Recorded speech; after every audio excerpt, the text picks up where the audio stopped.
Greetings! Our project is on McFarland USA. Meet the members of the team that will guide us through the ethical challenges of this movie.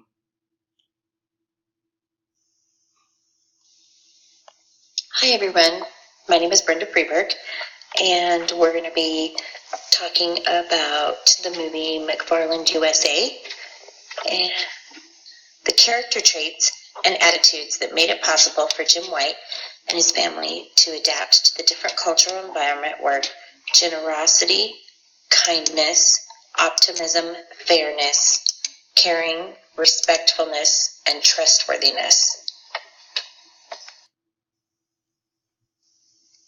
In the beginning, there was a tone of apprehension from Jim White and his family, which was based on a social cultural bias.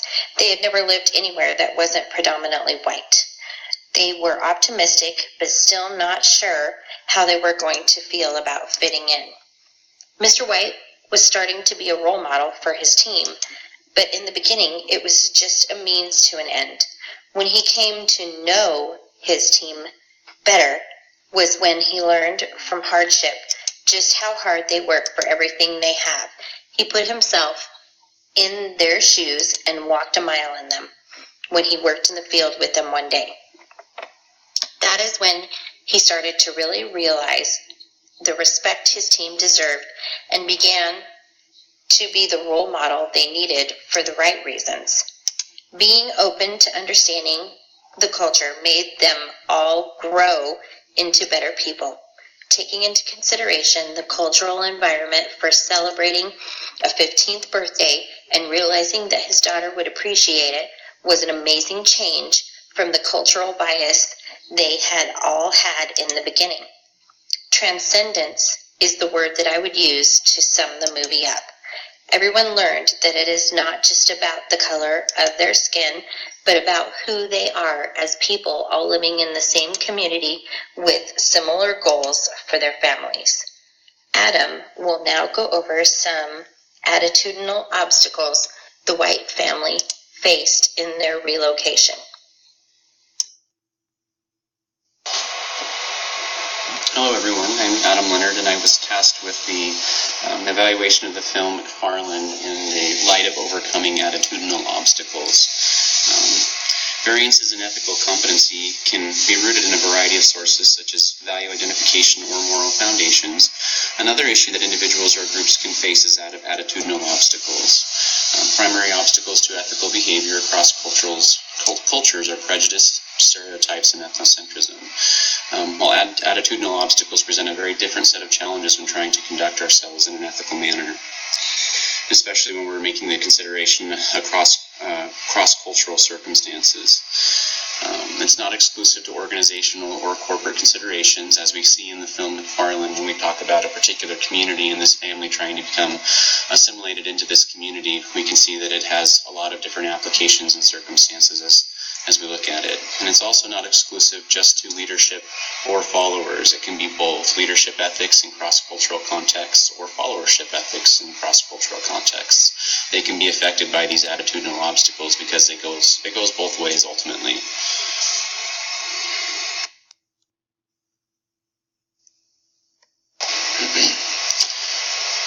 Prejudice in McFarland. The text defines prejudice as the prejudgment of out-group members based on prior experiences and beliefs. Consequences of prejudgment can be substantial, ranging from the initial lacking of confidence in another individual or group, or can be as severe as discriminatory actions, such as profiling or exclusion from certain opportunities. In McFarland, some specific examples of prejudice are noticeable.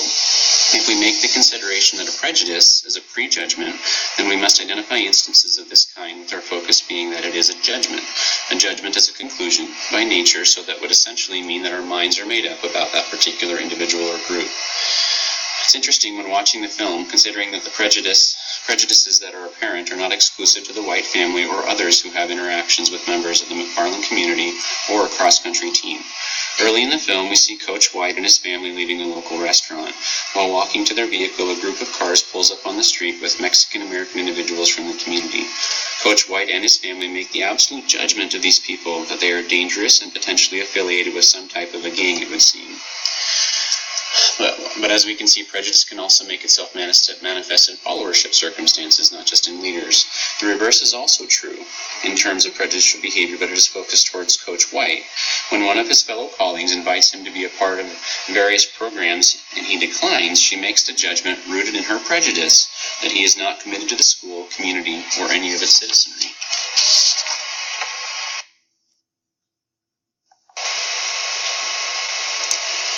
Stereotyping is the process of classifying group members according to their perceived similarities while overlooking their individual differences.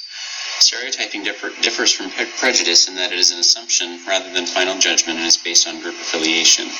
Really, it's a matter of the timing in which it takes place for a given situation. A stereotype typically might come at the onset of an interaction, while a prejudicial moment, even though it is a prejudgment, differs in that it is final. Essentially, we've made up our mind about that individual or group. Stereotyping can lead to a decreased credit within particular groups. It can also be very damaging to cross-cultural efforts and people trying to treat one another with respect and understanding. This is based on the fact that we don't identify them to have particular abilities or attributes, or that we assume their strengths are more in one area than another. An instance we see this in the film is when Coach White has dinner with the Diaz family. There are 3 sons from this family that run for him and make up almost half of his team. After the meal, Coach White visits with the boy's father outside. While he's very kind in this interaction, he asks one of the boys to communicate with his father as a translator of sorts. He's very surprised to hear him respond in very functional English rather than Spanish and apologizes for his assumption. This is a very clear instance of associating someone and their individual abilities or lack thereof based off their group affiliation.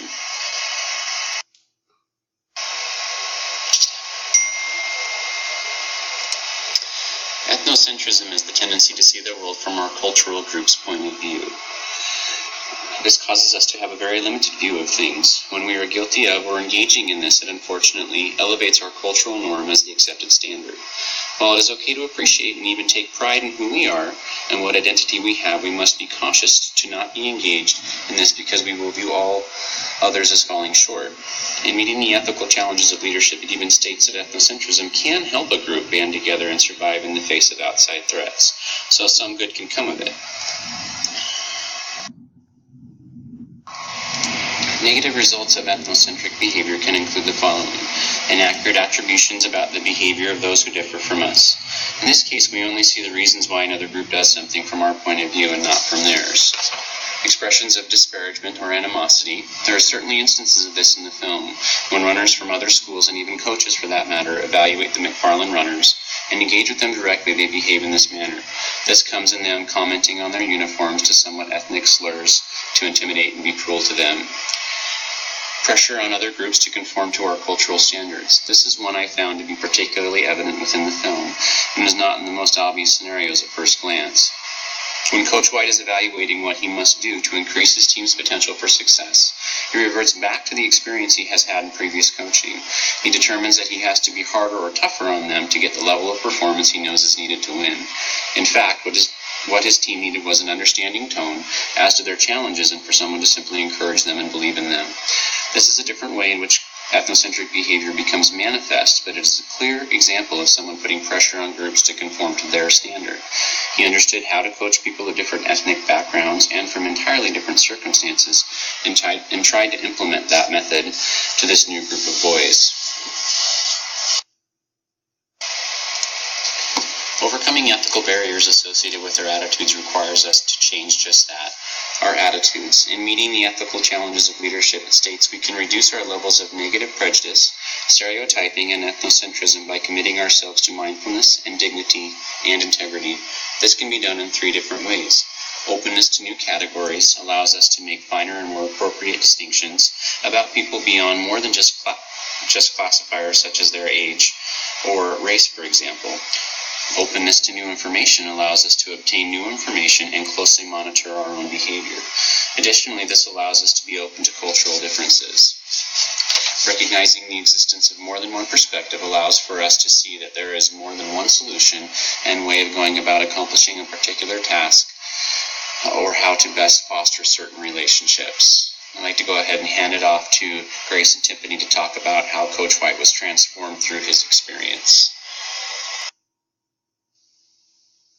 Hello, my name is Grace Loomis. and I will be talking about the final question along with Tiffany. The question is in regards to the main character, Jim White, and his transformation through his experiences in McFarland. Jim White starts out as your not-so-innocent protagonist. From the very first scene, he is not any kind of hero. He's just a high school football coach with anger issues. He gets fired and is forced to move with his family to McFarland, with a predominantly Hispanic population. He almost immediately gets kicked off the football staff and becomes a cross-country coach circumstantially. His lack of knowledge of the sport didn't stop him from getting a team together, though. Privilege can be seen all throughout the movie, and more specifically, white privilege. Some examples would be that it seems that Jim White can get a job no matter what the circumstances are, or how the White family experiences financial problems, but it's nothing compared to the poverty in the rest of McFarland. However, White does something that you usually don't see in a movie. He literally walks a mile in their shoes. As Brenda said earlier, he actually goes out into the field with these boys and experiences what they do every single day. I believe this also helps the team respect White as a coach more and in turn work harder in practice. Realizing his privilege was White's biggest turning point. Globalization is the process by which businesses develop international influence. According to the book, there are 4 things you can do to make globalization more equitable. They are: put common good above private gain or self or international interest. Create a global economy that recognizes the interconnectedness of all peoples and the importance of sustaining the environment. Practice restraint and moderation in the consumption of goods, and seek justice and compassion by helping marginalized groups. You can see Coach White doing all of these things throughout the movie as well.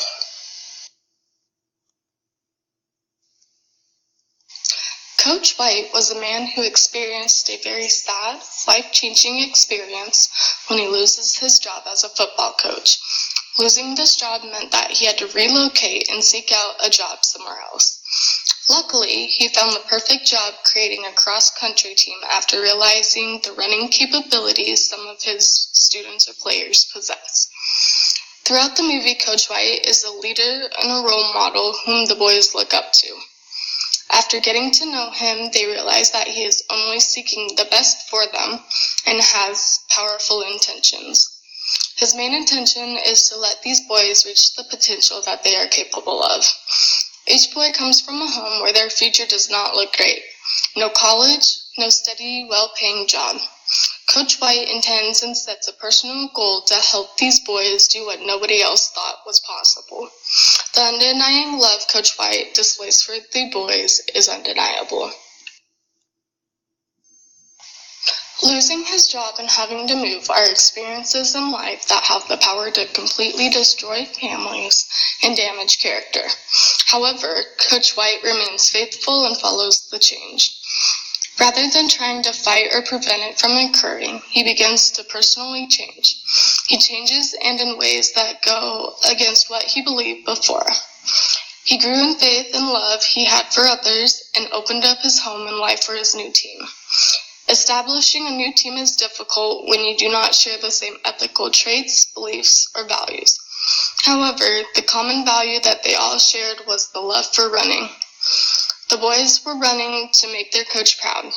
Coach White wanted them to run to prove and display to others what they are capable of. Instead of being selfish and desiring outcomes that solely benefit himself, Coach White was desiring, building, and creating a new foundation. This foundation would serve as a purpose to the school, to others, and to the boys. This foundation would help the boys establish a part of who they are and supports them with where they want to go and what they want to do. Essentially, Coach White doesn't fight change, he invites and accepts it. Here's a quote by one of the coach's first runners. Thanks for watching.